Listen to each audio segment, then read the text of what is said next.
So, hello, everybody. This is Black Panda. He is visiting us from the UK. Hello. From somewhere where it's later in the day than me. Yeah, all the way from across the pond in the UK, So, it's but we are not here. breakfast time for you, but over here it is still. Yeah, it's like 10 to 3 here, so it's kind of mid-afternoon. Well, welcome to the Breakfast Club, anyways.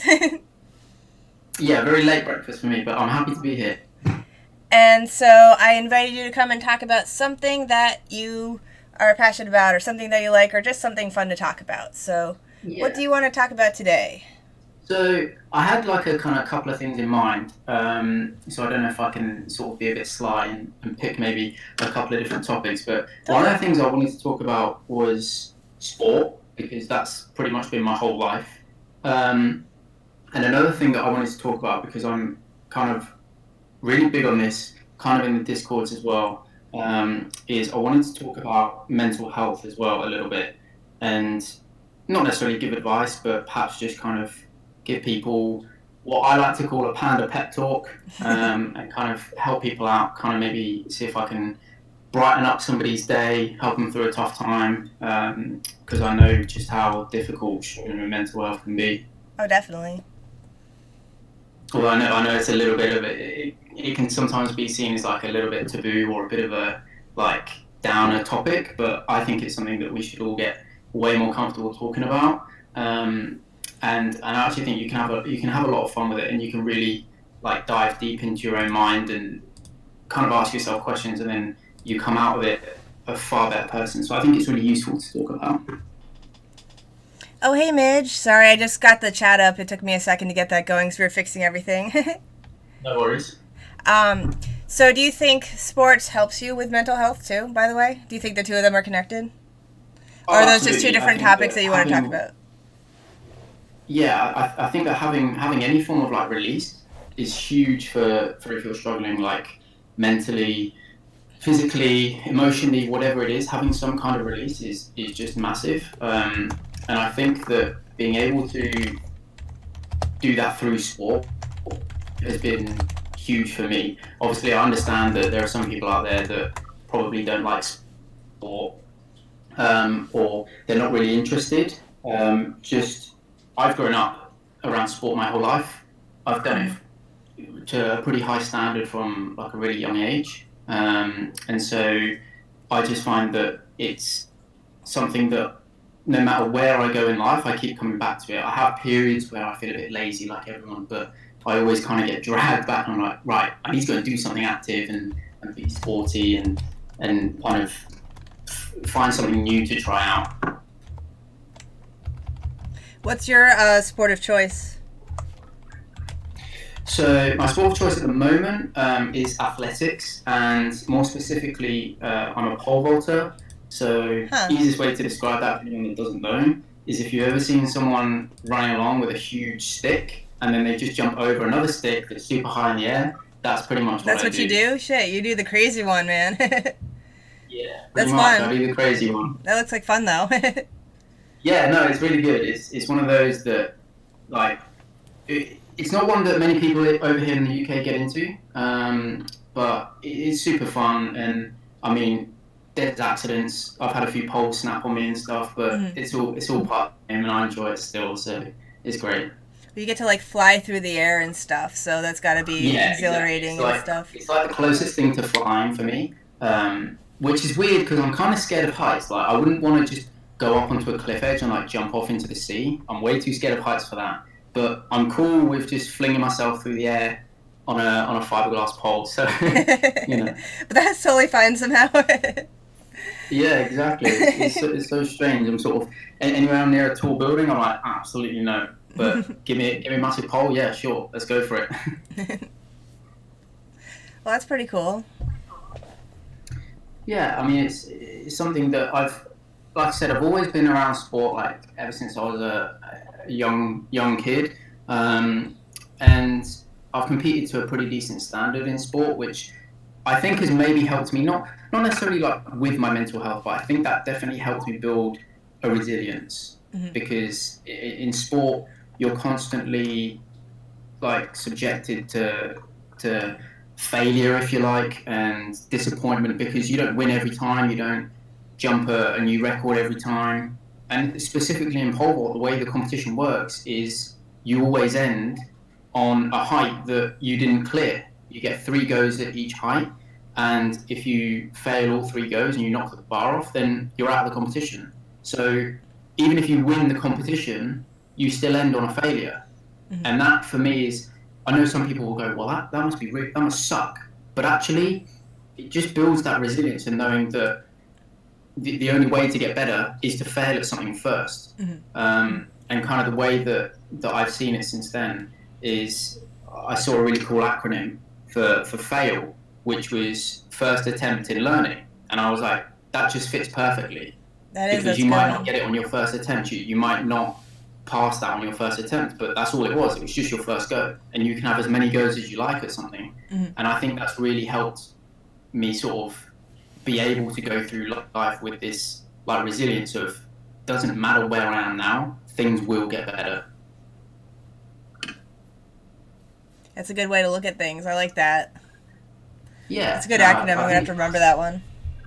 Yeah, exactly. And I think that's something that, with all due respect to everybody's interests, I think that's something that sport teaches young people, or anyone that does it. I think that's something that sport teaches people a lot more than other stuff. Because I think I wish I was really creative and artsy and could draw. I can't draw for the life of me. Like, even a stick man is tough for me. But like, to me, maybe I see things the wrong way, but I see sort of arts and crafts and things, because they're so individualized, they're great, because you almost can't fail at them, which is awesome, because there's no wrong in art, if you know what I mean. What you see as art and what somebody else sees as art can be totally different things, but that doesn't mean one of them is right, one of them is wrong. Whereas in sport, one team kind of has to lose. Somebody has to lose somewhere along the line, but that teaches you that actually you can just come back and give it another go, and then you can win the second time or the third time, or you might even win on your first time. And I think that's something that, for me personally, I think that's just something that sport has over other stuff.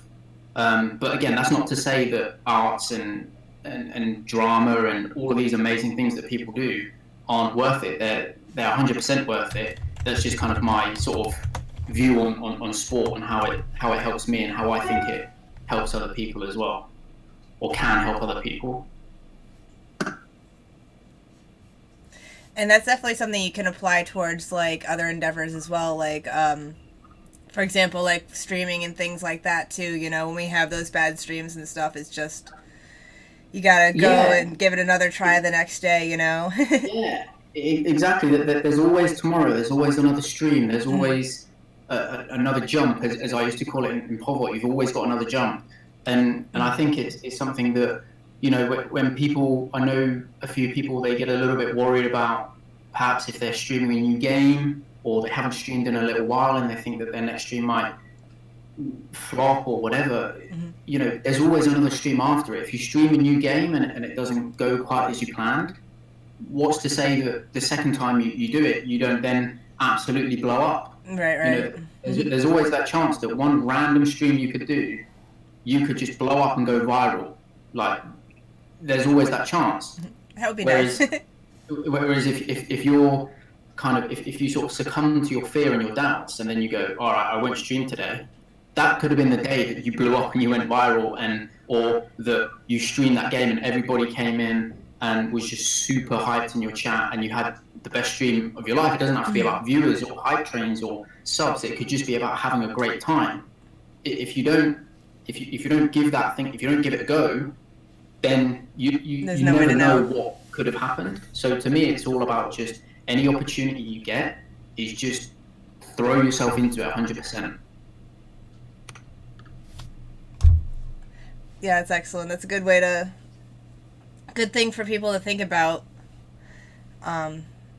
especially in the morning. And that's good that sports like kind of gave you that in your life, you know, that kind of resilience and stuff. Yeah, 100%. And I mean, I think that people can get it from totally different places. I don't think it's limited to sport. It was just something that really it's a bit weird. None of my family are sporty at all. My mum wasn't sporty. My dad wasn't sporty. My grandparents weren't. But for whatever reason, ever since I was a kid, like all I wanted to do was run around, climb trees, play football, go and play tennis. Like I would just do absolutely anything. And it was the sort of thing that if something was on TV at the time, even if, I don't know, like the Cricket World Cup, I'd want to go out in my garden and pretend to be the guy that hits the winning runs for cricket. If like, even if the NFL was on, the Super Bowl was on, I'd be in the back garden and I'd want to be that Tom Brady that throws the winning ball for a catch. Like, you watch the American football too? Yeah, I mean, it didn't matter to me what sport was on. I just wanted to do it. And so I was, encapsulated in sport ever since I was young, really. And I think that that's just why maybe that resonates with me and why I've kind of taken so much from it. Tom Brady from Midge. Hey now, Midge. I'm a New Englander. You can't say that around here. I mean, he did leave the Patriots, so, like, I could say fuck Tom Brady, but he brought us to the Super Bowl so many times, like, I can't. Yeah. All right. But yeah, I think that's that's kind of, in terms of sport for me. I think that it's just been such a huge part of my life. That I'd never really be able to give it up. I'd always want to do some kind of sport, whether I continue pole vaulting or whether I end up playing football or soccer for you guys, whether I go into tennis, whatever it might be. I'll be doing something in sport for sure. And I just think that no matter who you are, where you are, if you can give yourself that chance to find a sport, do it. And I truly believe that there is a sport out there for absolutely everybody.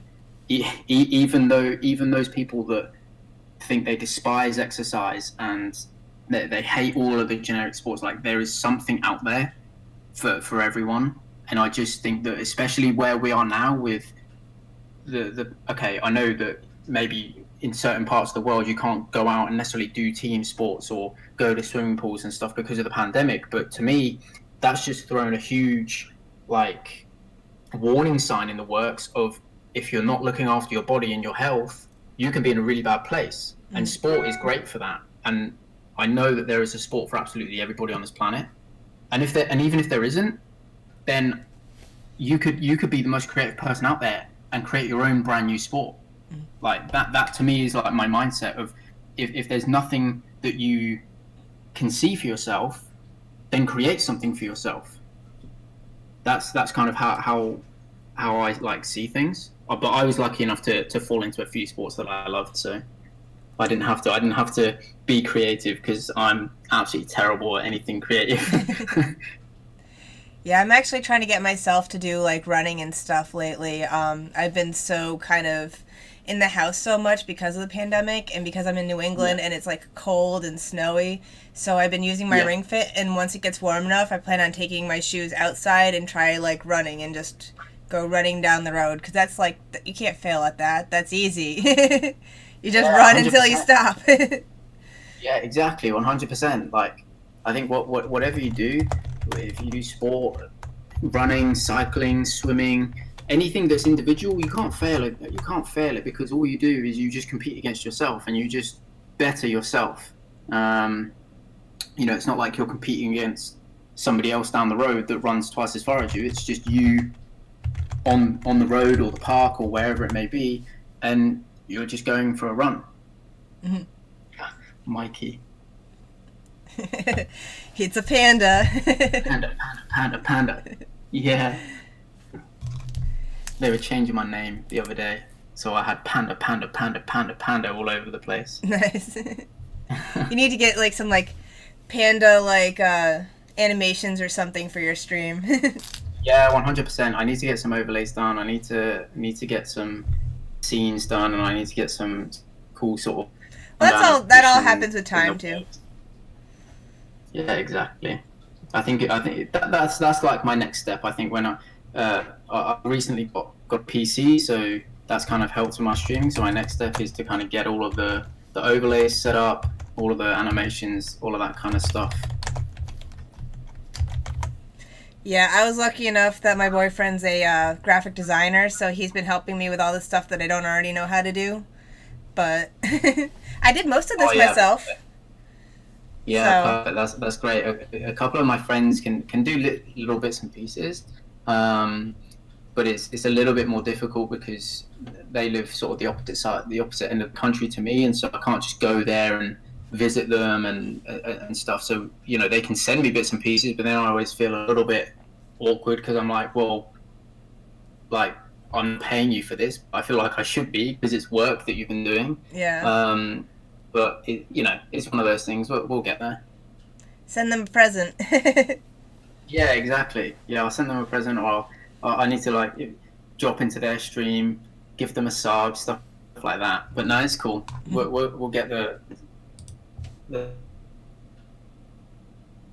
places and levels. So you start off, and I started off just streaming from my PlayStation because I didn't have a PC or anything. So the next logical step for me was to get a PC, and then the next logical step is to then get my overlays done, and then Yeah. camera, and you just gradually build up and build up and build up. I think Oh, as you definitely. see as you see your work kind of doing more for you. Obviously, nobody's going to go out and spend thousands of pounds on a setup before they've even done their first stream, and they don't even know if they're going to have anybody view it.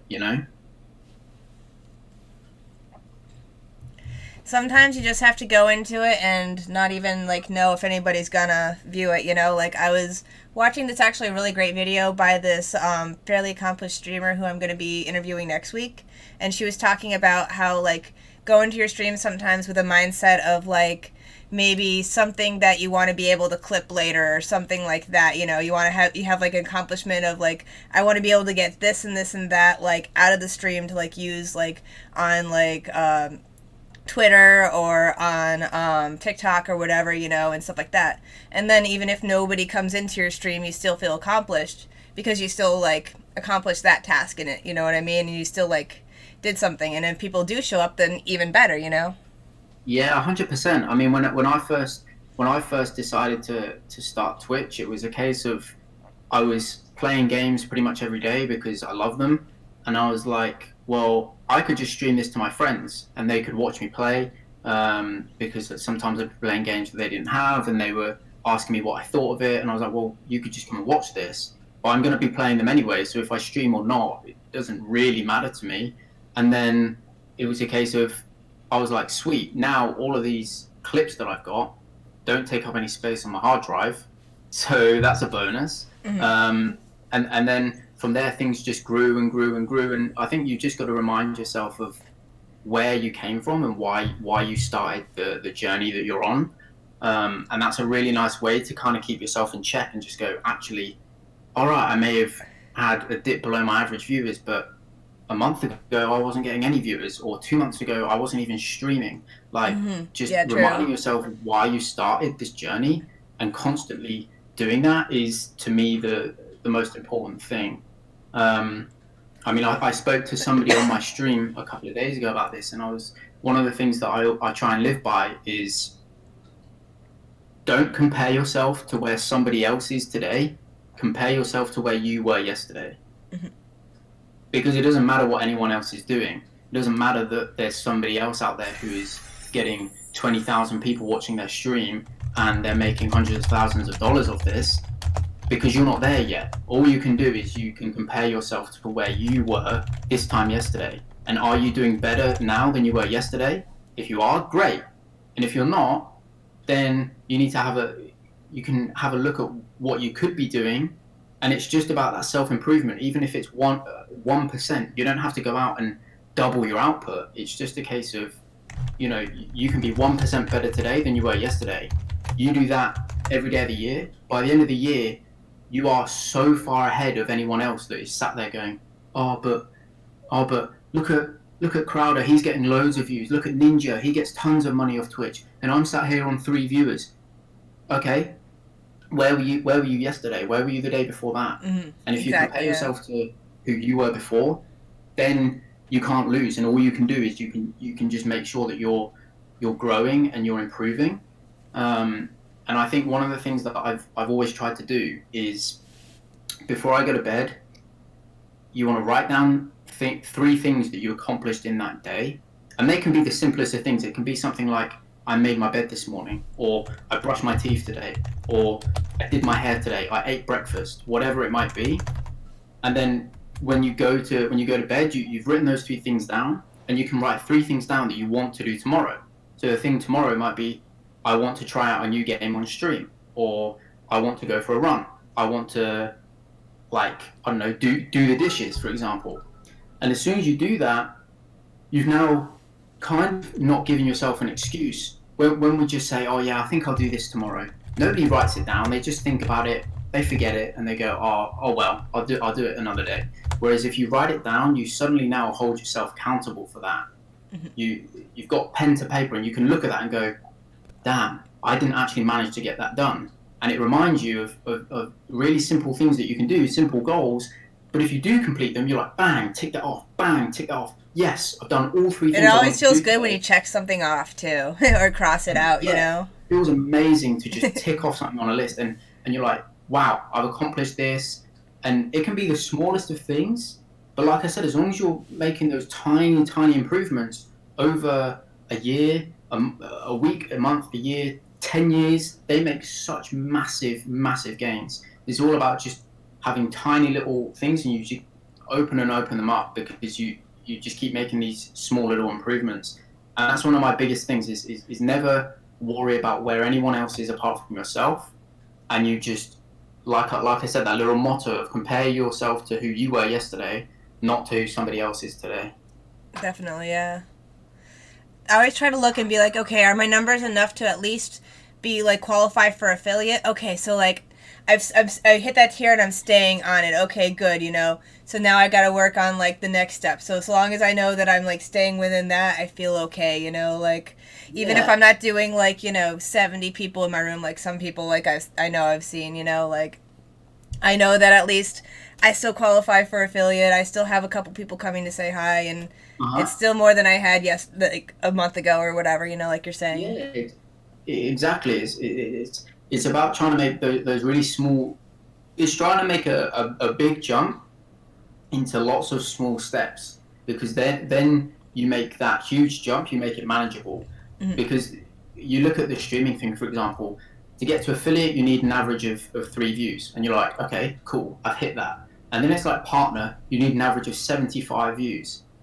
That's a huge jump that people really don't comprehend. Okay, it's 75, but when you look at like a percentage increase, it's absolutely insane, the amount of more followers and viewers that you need. But actually, you can set yourself really small goals of, okay, by the end of the next month, I'd like my average viewer to be at 4, not 3. By the end of the month 2, I'd like it to be at 6, not 4. By the end of month 3, and you can chunk them into really small steps, and suddenly that 75 follower mark and that huge gap has just been broken down into loads of small little chunks, and before you know it, you're almost there. Mm.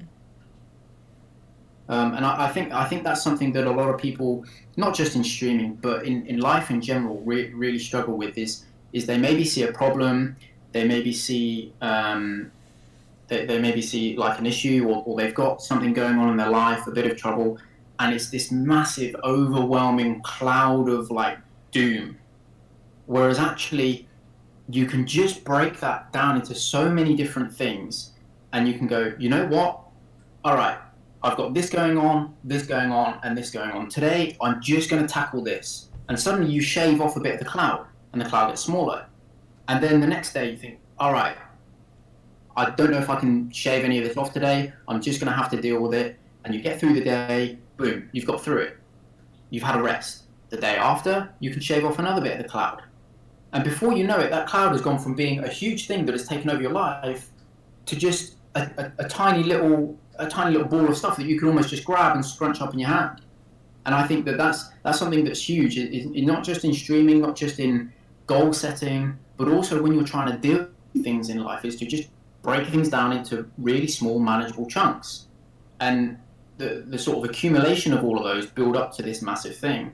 And then you can just you've got to a point now where something that you thought you were never going to be able to escape, you're in complete control of. And I think that's another really big thing for me. Definitely, definitely. That actually kind of reminds me, like, there was a writer there's this writer who wrote books about writing, and her book was called Bird by Bird, and it was called that because she had this whole story about how, like, whenever she had to write something like a paper or something like really big or whatever, she would remember this thing her father had taught her because she was writing this paper about birds and she didn't know where to start.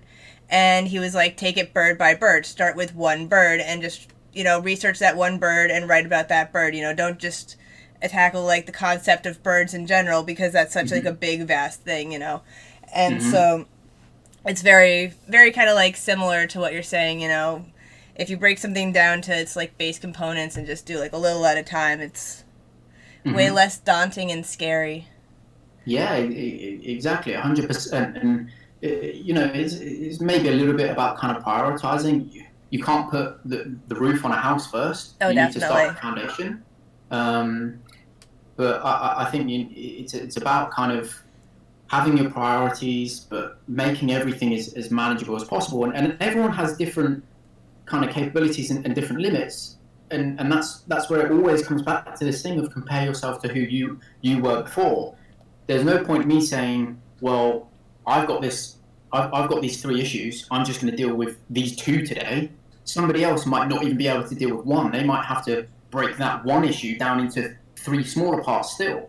But that's fine if that's what they need to do. They've just got to remember that they're their own person, and so that's how they deal with it. And the fact that somebody else can supposedly walk around like happy as Larry, whistling away and not really care, that doesn't really matter. You just then have to make sure that you realize who you are, you realize where you are, and that's all you can work with. You can't work with who you might be in the future. You can't work with who you were before. You can just work with who you are now, what you know you can be capable of, and you just make sure that you're in a better place tomorrow than you were today, or you make sure you're in a better place today than you were yesterday. And I think everything for me always comes back to that like central idea of just comparing who I was now as to who I was yesterday. That's like just like this the kind of, if you look at an atom, like that's just the nucleus of it, and then everything else goes around the outside. Definitely. But that's, I know everyone's a little bit different, and I try and help people out as much as I can because I've been to pretty dark places, and I've managed to get through them, and I just try and share my knowledge in a way that, if you want to take it on board, go for it. You don't have to. I never kind of tell anyone to do anything because I know from experience that just being told, oh, do this, or do that, why don't you do this? It doesn't work unless you really know the person and if you really know yourself. I'm not here to say to anyone struggling, this is what you've got to do. You've got to deal with this now. You've got to then do that.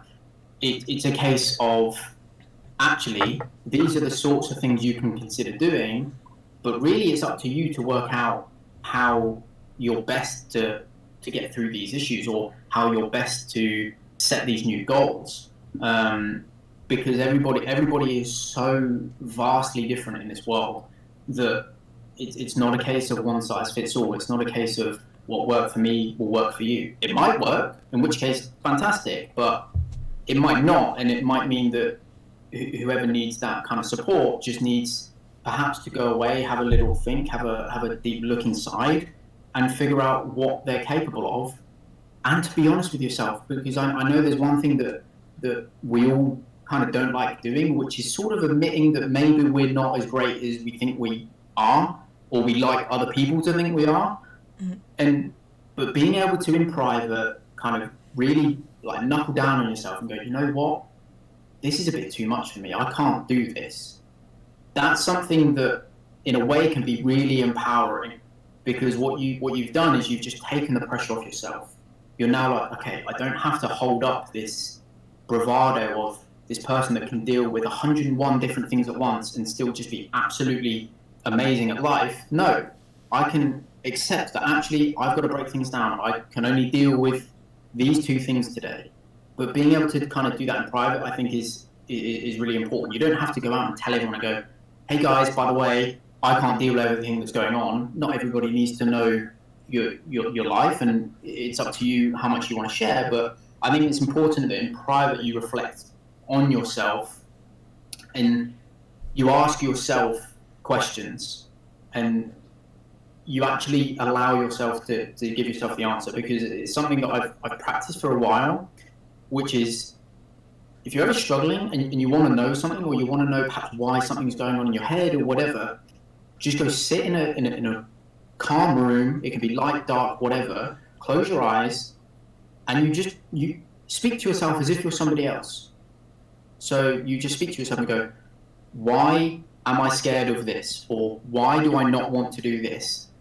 And you just sit there for as long as it takes. But I promise you, your mind, your gut, your foot, whatever it may be, whatever your kind of trigger point in your body may be, it will give you an answer. You will get an answer from yourself of why you are truly scared, anxious, annoyed, whatever you might be asking. As long as you ask the right question, you will get that answer. And it's a case of just listening to that. And you don't have to then, like I say, you don't have to go out and tell people and go, well, I don't want to pole vault anymore because I'm scared that the pole's going to snap. You don't need to tell anyone that. But as long as you know it, and now you can work with it. But the longer you kind of go on in this, like, defiant, sort of dismissive way of, no, I'm not scared of that. No, I can just do this. The more everything builds up, and it's going to come to a head eventually, but just know that, like, accepting a weakness per se, or accepting that you maybe can't do something, it's not a bad thing. It's probably one of the best things you can do for yourself, because anything that you anything that you can't do at the moment is something that you can work on to be able to do in the future, and then you're now a better person. And then it always comes, like I said, it always then comes back to that point of comparing who you are now to who you were before. I appreciate that's a little deep, but You've also given me a new fear of pole vaulting, like, because before, when I would never try pole vaulting, but my main fear of it isn't even the pole snapping. I was just afraid of getting flung up in the air. I didn't even realize it could snap. Now, yeah, no, that's the a pole scary snap, thing. I think, I mean, I've been doing it, I think, 12 years, and I've snapped maybe 9 or 10 poles. But I always think of it as, it's an occupational hazard.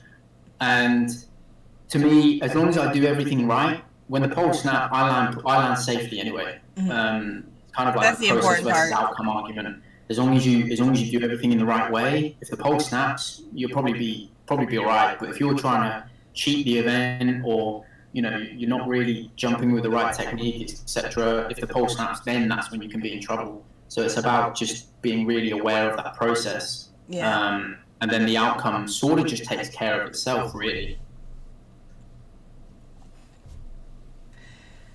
So I'm thinking we should transition to Jackbox soon. This has been an awesome conversation, though, and I'm so glad you joined us, Black Panda. No worries, no problem. So I want to thank you for joining us, and for your awesome insights into sports and mental health and how they apply to, like, life in general and stuff like that. I like that FAIL acronym too. That's awesome. Yeah, well, I'm glad I could bring something to the stream, and yeah, I think it's really cool. It kind of just takes the edge off ever messing up. You just go, all right, it's just that. Yep. It's just the first try, that's all. Yeah. Do you want to join us for some fibbage or something? Let me see what time we've got. I might be able to join for a little bit, and then I might have to shoot off, but I'll join for a little bit for sure. All right. Well, I am going to disconnect with you then, but I'm going to load up the fibbage if you want to join us in the stream. Perfect. Thank you very much. All right. Thank you again for joining us. I hope you enjoyed my little chat, and I hope to see some of you guys soon. I'm going to give you another little shout out here too, so people can see your Twitch page. Black Panda with 3 A's, right? Black Panda with 3 A's, yeah. 1 and 2 A's were both taken. Who knows? Hey, it worked. All right. Peace, man. Thanks. Awesome. Thank you very much. See you later, guys.